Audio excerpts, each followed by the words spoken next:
Hello दोस्तों, तो हमने क्या है कल ब्रह्मांड के बारे में कुछ डिस्कस किया, तो आज हम बात करते हैं सौरमंडल की। ठीक है, तो ब्रह्मांड में मैंने आपको बताया था कि ब्रह्मांड किसे कहा जाता है। तो ब्रह्मांड क्या है, ज्ञात व अज्ञात वस्तु के समूह क्या कहा जाता है, ब्रह्मांड कहा जाता है। यह सर्वप्रथम यूनिवर्सल शब्द से लिया गया था। यह बताने वाला सर्वप्रथम व्यक्ति कौन सा था, रोमन राजनेता तथा सिसरो के द्वारा यूनिवर्सल शब्द का उपयोग किया गया था। बाद में इसे ब्रह्मांड के नाम से जानने लगा था। ब्रह्मांड में क्या कुछ वस्तुएं ज्ञात है, कुछ क्या अज्ञात है। ब्रह्मांड की उत्पत्ति का सर्वमान्य सिद्धांत कौन सा है, बिग बैंग थ्योरी है। आज से लगभग 13.7 अरब वर्ष पूर्व क्या है ब्रह्मांड की उत्पत्ति हुई थी, और इसका सर्वमान्य सिद्धांत कौन सा कहलाया था, बिग बैंग थ्योरी है, जिसे महाविस्फोटक सिद्धांत कहा जाता है। इसे लिमेत्र नाम का व्यक्ति था, उसके द्वारा क्या इसका प्रतिपादन था वो किया गया था। ठीक है, तो ब्रह्मांड के बारे में ये बताया था 13.7 वर्ष पूर्व हुई थी, और इसमें बिग बैंग थ्योरी का सिद्धांत था। और सौरमंडल के मध्य में क्या सूर्य, ये सर्वप्रथम बात किसने बताई थी, कोपर्निकस के द्वारा बताई गई थी कि मध्य में क्या सूर्य है और उसके चारों तरफ क्या है ग्रह उपग्रह, ये सारे क्या चक्कर लगा रहे हैं। और वर्तमान में ग्रहों की संख्या कितनी है, 8 है। ये बताए थे कि वर्तमान में ग्रहों की संख्या कितनी है, 8 है। 24 अगस्त 2006 के बाद में क्या है यम, प्लूटो या कुबेर को क्या बोना ग्रह घोषित किया गया, उसे ग्रह की स्थिति से हटा दिया गया है। तो वर्तमान में जो ग्रह है वो कितने हैं, 8 ही है। पहले 9 हुआ करते थे, लेकिन 24 अगस्त 2006 के बाद क्या इसे यहाँ से हटा दिया गया। तो वर्तमान में जो ग्रह हैं वो कितने हैं, 8 ही है। ठीक है, तो इन 8 ग्रहों के बारे में डिस्कस करेंगे। ठीक है, सौरमंडल के मध्य में क्या सूर्य है, यह सर्वप्रथम किसने बताया था, कोपर्निकस के द्वारा बताया गया था कि सौरमंडल है उसके मध्य में सूर्य है। पहले क्या कई वैज्ञानिक आए थे, उनके द्वारा बताया गया था कि पृथ्वी सबसे मध्य में है, उसके चारों तरफ है, ये सारे परिक्रमा कर रहे हैं, लेकिन पृथ्वी बीच में ना करना क्या था, सूर्य था। ये सर्वप्रथम किसने बताया था, कोपर्निकस ने बताया था। तो सौरमंडल में क्या मोस्टली क्या है, ग्रह हैं, उपग्रह हैं और क्षुद्र ग्रह हैं। इन्हें सौरमंडल में इनका विस्तृत व्याख्या किया जाता है, तो इन्हें सौरमंडल कहा जाता है। तो सौरमंडल की परिभाषा पूछ ले, सौरमंडल किसे कहा जाता है, जिसमें ग्रह, उपग्रह या क्षुद्र ग्रह, उल्काएं, पिंड, आकाशगंगाएं देखने को मिलती है, उसे क्या कहा जाता है, सौरमंडल कहा जाता है। हमारा जो सौरमंडल है उसमें 8 क्या है, ग्रह हैं, उपग्रह हैं और क्या है विभिन्न प्रकार के क्या क्षुद्र ग्रह भी देखने को मिलते हैं। तो हमारा जो सौरमंडल है वो 8 ग्रहों, उपग्रहों व क्षुद्र ग्रहों से मिलकर बना है, जिसके मध्य में क्या है सूर्य है, मध्य बीच में क्या है सूर्य देखने को मिलता है। तो ये 8 ग्रह हैं, इनके विस्तृत व्याख्या देखेंगे कि कौन से ग्रह को क्या कहा जाता है, कौन सा ग्रह कहाँ पर है। तो 8 ग्रह कौन से हैं, नंबर 1 कौन सा है, बुध है, शुक्र है, पृथ्वी है, मंगल है, बृहस्पति, शनि, अरुण, वरुण। ठीक है, ये कितने हैं, 8 ग्रह हैं। पहले ये 9वां ग्रह हुआ करता, लेकिन इसको हटा दिया गया था। तो पहले ग्रह की बात करते हैं, बुध ग्रह। तो ये ग्रह है, इनका जो नाम है वो यूनानी देवताओं के नाम पर रखे गए हैं। सभी जो ग्रह हैं उनके नाम क्या है, यूनानी देवता ही हुए हैं, उनके नाम पर क्या है रखा गया है। तो पहला जो हमारा ग्रह है उसे कौन सा ग्रह कहा जाता है, बुध ग्रह है। ठीक है, बुध ग्रह सबसे सूर्य के सबसे नज़दीकतम ग्रह कौन सा है, बुध ग्रह है। ठीक है, इसे वाणिज्य व निपुणता के नाम से जाना जाता है। कौन से ग्रह को वाणिज्य व निपुणता के नाम से जानते हैं, तो वो हमारा क्या है, बुध ग्रह है। उसे वाणिज्य या निपुणता के नाम से जानते हैं। इसे मरकरी के नाम से भी जाना जाता है। तो वह कौन सा ग्रह है जिसे मरकरी के नाम से जानते हैं, बुध ग्रह है। ठीक है, सबसे शुभ दिन है वो हिंदू परंपरा के सबसे बुध को सबसे शुद्ध दिन माना जाता है। हिंदू पुराणों या हिंदू परंपरा के अनुसार बुध ग्रह को सबसे अच्छा दिन माना जाता है, इसलिए इसे वाणिज्य व निपुणता का देवता भी कहा जाता है। बुध ग्रह जो है सूर्य के चारों तरफ एक जो इसका परिक्रमण चक्कर है वो कितने दिन में, 88 दिन में क्या है पूरा है वो कर लेता है। ठीक है, फिर कौन सा है, सूर्य के सबसे नज़दीकतम ग्रह ये है, 88 दिन में एक इनका क्या है चक्कर हो जाता है। बुध ग्रह पर क्या है कोई भी वायुमंडल देखने को नहीं मिलता है, अतः बुध ग्रह पर क्या जीवन यापन नहीं कर सकते हैं। बुध ग्रह का कोई भी उपग्रह देखने को नहीं मिला है। ठीक है, यानी बुध ग्रह का कोई क्या है उपग्रह नहीं है। बुध ग्रह की अगर हम बात करते हैं तो इस ग्रह पर वह कौन सा ग्रह है जिसका सर्वाधिक दैनिक तापांतर देखने को मिलता है, यानी दिन व रात के ताप का अंतर क्या कहलाता है, दैनिक तापांतर कहलाता है। तो वह बुध ग्रह है, इसका जो दैनिक तापांतर है वो सर्वाधिक देखने को मिलता है। क्योंकि यहाँ पर क्या है सूर्य के नज़दीक है, तो दिन में क्या सूर्य बहुत ही विकट रूप से तपता है, तो ये बहुत गर्म हो जाता है, लेकिन रात में क्या है बहुत ही ठंडा यह हो जाता है। दिन में तो इसका तापमान 155, 150 से 155 डिग्री के सेल्सियस तक चला जाता है, रात में ठंडा हो जाता है। तो दिन और रात का जो तापांतर है वो सबसे अधिकतम और न्यूनतम देखने को मिलता है। वह ग्रह कौन सा है, बुध ग्रह है। ठीक है, सूर्य के निकलने से 2 घंटे पहले दिखाई देता है। बुध ग्रह जो है वो क्या है, सूर्य जब निकलेगा उससे 2 घंटे पहले ही दिखाई देने लगता है। ठीक है, तो ये क्या है बुध ग्रह की मुख्य बातें थी कि इसे किस नाम से जानते हैं, वाणिज्य व निपुणता का देवता है, मरकरी भी कहा जाता है। 88 दिन में यह सूर्य के चारों ओर चक्कर लगाता है। ठीक है, और इसका जो सर्वाधिक जो दैनिक तापांतर है वो इस ग्रह में देखने को मिलता है। यहाँ पर किसी भी प्रकार का जो वायुमंडल है वो देखने को नहीं मिलता। दूसरी ग्रह है वो कौन सा है? शुक्र है। ठीक है, दूसरे ग्रह को क्या कहा जाता है? शुक्र ग्रह कहा जाता है। शुक्र को दूसरे नाम से भी जानते हैं जिसे विनस कहा जाता है। शुक्र को किस नाम से जानते हैं? विनस है। शुक्र न देकर वो पूछ लेगा विनस ग्रह कौन से सूर्य से कितनी दूरी पर आता है, तो सूर्य से क्या दूसरे स्थान पर है, बीच में बुध आ जाता है, दूसरे स्थान पर क्या है? विनस ग्रह है। इसी सुंदरता का देवता या सौंदर्य का देवता के नाम से भी जाना जाता है। ठीक है, इसे सुंदरता या सौंदर्य का देवता के नाम से जाना जाता है।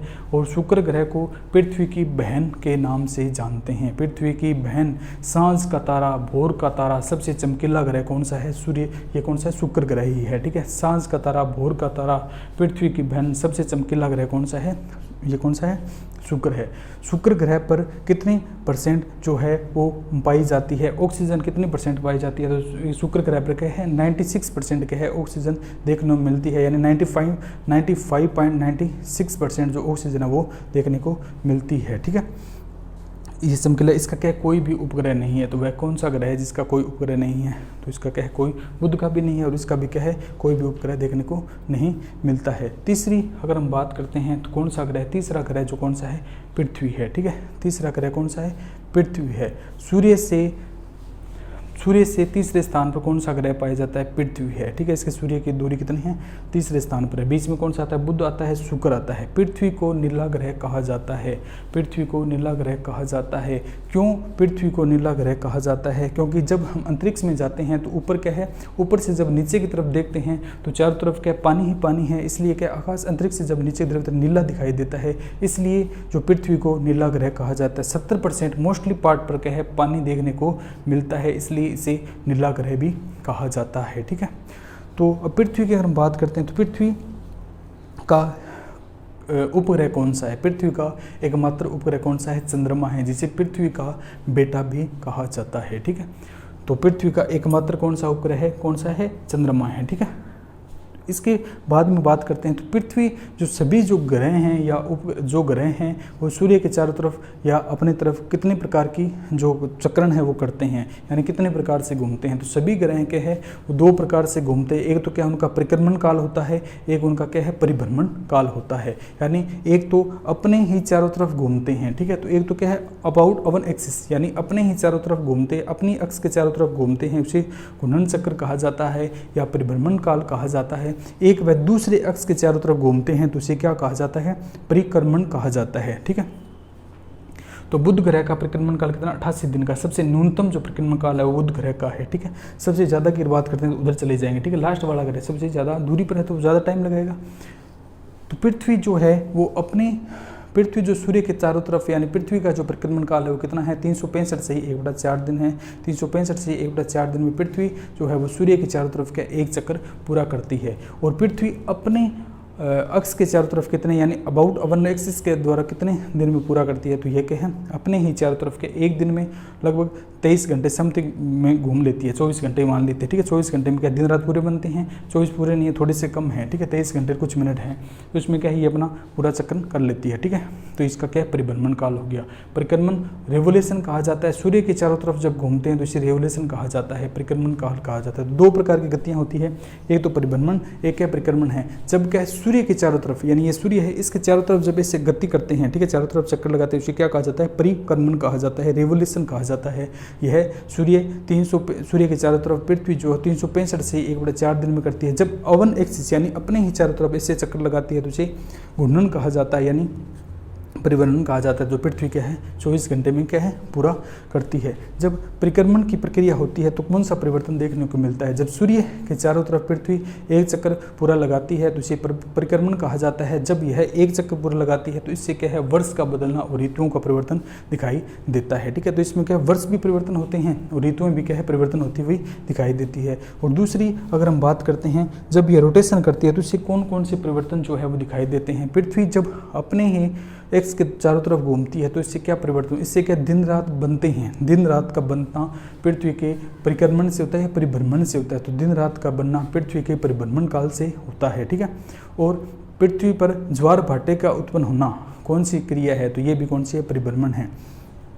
ठीक है, तो परिभ्रमण के कारण क्या है? ज्वार भाटा उत्पन्न होता है। ठीक है, तो यहाँ तक समझ में आया। तो ज्वार भाटा क्यों उत्पन्न होता है इसका भी एक अलग से है पॉइंट है कि ज्वार भाटे में क्या है, हमें पता है कि सभी ग्रह उपग्रह के एक विशेष प्रकार के क्या है, इनके बीच में गुरुत्वाकर्षण बल है, इनके बीच में क्या है एक बल लगा है जिसे क्या कहा जाता है, गुरुत्वाकर्षण बल कहा जाता है।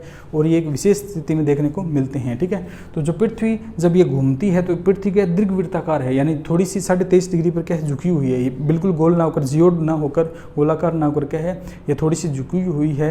तो ये झुकी हुई होने के कारण क्या इनके मध्य में क्या है एक बल लगता है, गुरुत्वाकर्षण बल है, वो जो एक विशेष परिस्थिति में आता है तो क्या है पृथ्वी को अपनी तरफ खींचता है, जिससे पृथ्वी समुद्रों का पानी ऊपर की ओर दिखाई देता है, जिसे ज्वार कहा जाता है। और दूसरा जब पृथ्वी जो समुद्र का जो पानी है वो नीचे की तरफ आता है तो उसे क्या कहा जाता है, भाटा कहा जाता है, ठीक है। तो ज्वार भाटे की प्रक्रिया गुरुत्वाकर्षण बल के कारण होती है जो पृथ्वी के परिभ्रमण चक्कर के द्वारा प्रतीत हुई दिखाई देती है, ठीक है।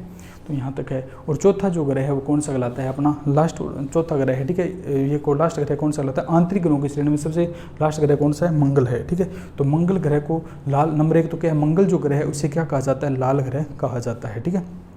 मंगल ग्रह को लाल ग्रह क्यों कहा जाता है, ठीक है। तो मंगल ग्रह को लाल ग्रह की श्रेणी में कार्बन कौन सा आता है, अगर बात करते हैं इसमें जो लोहे ऑक्साइड है उसकी मात्रा ज़्यादा होने के कारण क्या है जो मंगल ग्रह को लाल ग्रह कहा जाता है, यानी इसमें क्या है लोहा ऑक्साइड की मात्रा ज़्यादा है। इसे युद्ध का देवता भी कहा जाता है, युद्ध का देवता, क्योंकि यहाँ की धरती बिल्कुल ही लाल है इसलिए इसे युद्ध का देवता कहा जाता है। तो हमने सुना होगा कुरुक्षेत्र में महाभारत का युद्ध लड़ा गया था, 18 दिन चला था। और इसमें क्या है जब वहाँ की धरती को देखा गया तो वहाँ पर क्या सारी जो धरती आज भी वहाँ पर लाल दिखाई देती है, वो किसके कारण है, क्योंकि वहाँ के लोहे ऑक्साइड की मात्रा ज़्यादा है, लाल रक्त होने के कारण के वहाँ पर आज भी वो मिट्टी लाल दिखाई देती है। तो इसलिए इसे युद्ध का देवता कहा जाता है। कौन से ग्रह को लाल, कौन से मंगल ग्रह को लाल ग्रह कहा जाता है, इसे दूसरे मार्स के नाम से भी जानते हैं और इसे युद्ध का देवता भी कहते हैं। CO2 की मात्रा पाई जाती है, कौन से ग्रह पर CO2 की मात्रा देखने को मिली है, तो मंगल जो ग्रह है उस पर CO2 की पाई जाती है, ठीक है। इसलिए यहाँ पर क्या है जीवन संभव है। और इसके जो मंगल ग्रह की अगर बात करते हैं तो 2 उपग्रह देखने को मिलते हैं, एक तो क्या कहलाता है फोबोस है, एक कौन सा है डिवोस है, ठीक है। फोबोस और डिवोस नाम के 2 क्या है उपग्रह है, कौन से ग्रह के 2 उपग्रह फोबोस और डिवोस है, तो मंगल ग्रह के 2 उपग्रह हैं जिनके नाम क्या है फोबोस और क्या है डिवोस है, ठीक है। तो यहाँ पर क्या CO2 पाई जाती है। तो मंगल ग्रह पर हाल ही में रिसर्च हो रहे हैं, अनुसंधान वहाँ पर किए जा रहे हैं कि मंगल पर अगर व्यक्ति का जीवन संभव है, क्यों, वहाँ पर कार्बन डाइऑक्साइड है, O2 हो, ऑक्सीजन हो, लेकिन CO2 न हो, ठीक है। तो वहाँ पर संभव नहीं होगा। CO2 मोस्टली होना जरूरी है। अगर CO2 होती है तो वहाँ पर जो कुछ भी प्रक्रिया कोई भी जीव भेजा जाएगा तो उसके द्वारा प्रकाश संश्लेषण की क्रिया, पौधों के द्वारा प्रकाश संश्लेषण किया जिससे भोजन बनेगा और भोजन के द्वारा क्या व्यक्ति अपना जीवन यापन कर सकता है। अगर किसी भी ग्रह पर क्या CO2 नहीं है तो वहाँ पर क्या है जो जीवन यापन करना पॉसिबल नहीं है। क्यों, क्योंकि अगर CO2 ही नहीं है तो वहाँ पर जो प्लांट खाने के लिए व्यक्ति क्या खाएगा, ठीक है। तो वहाँ पर क्या खाने के लिए कुछ उत्पन्न ही नहीं होगा, क्योंकि फोटोसिंथेसिस क्रिया ही नहीं होगी, प्रकाश संश्लेषण क्रिया ही नहीं होगी। तो वहाँ पर क्या खाने के लिए वो जो चीज़ें हैं वो कहाँ से उपलब्ध होती है, कहाँ से उपलब्ध होगी, इसलिए क्या CO2 का होना जरूरी है। तो मंगल ग्रह अगर CO2 है वहाँ पर क्या प्लाट भी काट दिए गए हैं, छोटे छोटे प्लाट काट दिए गए हैं और बड़े बड़े राजनेता और जो बड़े बड़े मंत्री हैं इनके द्वारा क्या है यहाँ पर क्या है प्लॉट ले लिए गए हैं और ये थोड़ी समय वहाँ पर जाएंगे, ठीक है। और जो बड़ी बड़ी कंपनियां हैं उनके द्वारा क्या है सब स्टेशन भी बनाए गए वहाँ पर व्यक्तियों को भेजने के लिए और छोटे छोटे घरों की भी वहाँ पर क्या है तैयारी की जा रही है। तो व्यक्ति वहाँ पर जाएगा और वहाँ पर क्या है निवास करेगा, ठीक है। तो वह कौन सा है, मंगल ग्रह है। मंगल ग्रह पर यह लगातार क्या है शोध जारी है, ठीक है। तो वैज्ञानिक है वो समय समय पर क्या शोध करते रहते हैं। हाल ही में क्या है चीन में क्या है चीन के द्वारा हाल ही में अंतरिक्ष में क्या कुछ 78 प्रजातियों के क्या पौधे भेजे गए हैं, बीज भेजे गए हैं। वो वहाँ पर क्या पौधे का रिसर्च करेंगे, ठीक है। वहाँ पर क्या पौधों के अनुवांशिकी के बारे में जानेंगे, ठीक है। वहाँ पर पौधों के बीज डालेंगे और 78 प्रकार की प्रजाति हैं तो वो बीज उगेंगे और उनमें जेनेटिक कोड देखेंगे, क्योंकि वहाँ का वातावरण का स्वच्छ ज़्यादा प्रभाव नहीं पड़ता। वहाँ पर अब धरती पर तो क्या है अनुवांशिकी कोड ज़्यादा नहीं होते हैं, उनके ऊपर दबाव पड़ता है, लेकिन वहाँ पर क्या जेनेटिक कोड उत्पन्न नहीं होंगे। तो विशेष प्रकार के पौधों को वहाँ पर भेजा गया, वो किस प्रकार बनते हैं, वहाँ पर वातावरण किस प्रकार, इस प्रकार वहाँ पर क्या है नए जो पौधे हैं वो तैयार किए जाएंगे, नए जो बीज है वो तैयार किए जाएंगे, ठीक है। इस प्रकार जो समय समय क्या है वैज्ञानिकों के द्वारा शोध चलते रहते हैं। हाल ही में 14 जुलाई को चंद्रयान भेजा गया है, ठीक है। हाल ही में क्या 14 जुलाई को चंद्रयान भेजा गया है। वो 23 अगस्त सन 2023 को 23-24 को वहाँ पर क्या है लैंड करेगा, कहाँ पर, चंद्रमा पर। इसका नाम क्या है, चंद्रयान 3 है, ठीक है। 23 अगस्त तो वैसे ही क्या बहुत ही विशेष दिन होता है, ठीक है। 23 अगस्त तो क्या बहुत ही विशेष दिन माना जाता है। इस दिन क्या है भगवान के द्वारा बहुत ही पुण्य जो व्यक्ति है उनका इसमें क्या है जन्म दिया जाता है, ठीक है। ये कहावतें हैं कि 23 अगस्त को क्या सबसे प्रसिद्ध जो व्यक्ति है उनका जन्मांक देखा गया है, ठीक है। तो इस दिन क्या है ये चंद्रमा जो चंद्रयान 3 है वो चंद्रमा पर लैंड करेगा और वहाँ पर क्या है परिस्थिति जानेगा, ठीक है। चंद्रयान 3 के बारे में आपको बताएंगे। एक विशेष एक परिस्थिति है 14 जुलाई को भेजा गया, जिसमें मैंने देखा था कि कौन कौन से प्रक्रिया किस प्रकार हुई थी, ठीक है। तो इसके बारे में क्या है देखेंगे, ठीक है। तो ये क्या मोस्टली इन ग्रहों को क्या कहा जाता है, आंतरिक ग्रह कहा जाता है, ठीक है। तो बुध, शुक्र, पृथ्वी और मंगल है, इन्हें क्या कहा जाता है, आंतरिक ग्रह कहा जाता है, यानी अंदर की ओर है, इसलिए इन्हें आंतरिक ग्रह कहा जाता है, ठीक है। तो बीच में क्या है इनके क्षुद्र ग्रह आ जाते हैं, ठीक है। इसके बाद में एक पट्टी आती है, उसमें क्या क्षुद्र ग्रह आ जाते हैं और उसके बाद में क्या है 4 और ग्रह हैं बाहर की तरफ आते हैं, उन्हें क्या कहा जाता है, बाह्य ग्रह कहा जाता है। तो मोस्टली पूछ जाता है निम्न में से कौन सा आंतरिक ग्रह कौन सा बाह्य ग्रह है। बुध, शुक्र, पृथ्वी, मंगल एक बृहस्पति दे देगा, तो बृहस्पति क्या है बाह्य ग्रह है और बाकी ये जो तीनों हैं ये क्या आंतरिक ग्रह हैं, ठीक है। तो इनके बीच में एक कौन सी होती है, पट्टी होती है, जिसे क्षुद्र ग्रह की पट्टी कहा जाता है, जिसमें उल्काई पिंड, क्षुद्र ग्रह, छोटे छोटे ये पार्टिकल जो क्या है पाए जाते हैं। अब एक पॉइंट और बनता है कि पृथ्वी पर क्या है दिन और रात कौन सी प्रक्रिया द्वारा बनते हैं, परिभ्रमण के द्वारा, ठीक है। और वर्ष कौन सी प्रक्रिया द्वारा बनता है, परिक्रमण के द्वारा, ठीक है। तो प्रत्येक वर्ष में क्या है 365 से 1/4 दिन में क्या है एक परिक्रमण काल पूरा होता है। पृथ्वी का एक परिक्रमण काल 365 से 1/4 दिन में है, ठीक है। तो हमने देखा है कि प्रत्येक 4 वर्ष के बाद लीप वर्ष आता है, ठीक है। लीप वर्ष आता है यानी एक दिन बढ़ता है। वो किस प्रकार बढ़ता है, क्योंकि एक साल में कितना 1/4 दिन करेगा। पृथ्वी जो है एक साल में 365 से 1/4 दिन में सूर्य के चारों तरफ चक्कर लगाती है, तो दूसरे साल भी इतने में लगाएगी, यानी 1/4 1/4 1/4 1/4। जब 4 साल तक लगातार पृथ्वी उसका ये चक्कर लगाती है तो एक दिन बढ़ता है, यानी 1/4 4/4 हो गया तो एक दिन बढ़ेगा। इसे ही लीप वर्ष कहा जाता है। 4 वर्षों के बाद दिखाई देता है। जिस समय क्या है जो फरवरी होती है 29 दिन की होती है, वो किस कारण, वो ये जो एक दिन बनता है इस कारण होती है। लेकिन वर्तमान में क्या है 2 सावन 2 भादवे, ठीक है। महीने ज़्यादा 13 महीने बना रखे हैं, ठीक है। महीने तो कितने हैं, वही 12 है, ठीक है। महीनों में कोई फर्क नहीं पड़ता, ठीक है। ये तो क्या है अपने नक्षत्र ग्रह नक्षत्र के अनुसार बनाते रहते हैं कि ये है, तो वो ही वही 12 महीने हैं। सिर्फ और सिर्फ प्रत्येक 4 वर्ष में केवल और केवल एक दिन का परिवर्तन होता है, न कि महीनों का, ठीक है। तो लीप वर्ष उसी के अनुसार बनाया जाता है, ठीक है। तो 1/4 इस प्रकार लीप वर्ष आपको समझ में आ गया। तो ये क्या है परिभ्रमण और परिक्रमण काल की प्रक्रिया थी। और ये जो आंतरिक ग्रह थे वो थे, हमने 8 ग्रहों के बारे में पढ़ा। तो 8 आंतरिक ग्रह कौन से, 4 जो ग्रह है वो आंतरिक ग्रह हैं, ठीक है। जो 4 ग्रह होंगे वो कौन से आंतरिक है। इसके बाद 4 जो ग्रह होंगे ये क्या बाह्य ग्रह होंगे। और इनमें सबसे जो बड़ा ग्रह है वो कौन सा है, बृहस्पति ग्रह सबसे बड़ा ग्रह की श्रेणी में आता है। और इसके कितने उपग्रह हैं, सर्वाधिक उपग्रह कौन से ग्रह के हैं, ठीक है। शनि को वल्यक वाला ग्रह कौन सा है, सर्वाधिक वल्यक कौन से ग्रह के चारों तरफ पाई जाती है, ठीक है। तो ये 4 ग्रह बच के हैं। याद तो ज़्यादा हो जाएगा, कल थोड़ा सा इसके बारे में और बताएंगे कि 4 ग्रह कौन कौन से हैं, फिर चंद्रमा के बारे में, और फिर क्या है पृथ्वी की गतियाँ हैं उनके बारे में डिस्कस करेंगे, ठीक है। तो आज के लिए इतना ही, ठीक है। धन्यवाद दोस्तों।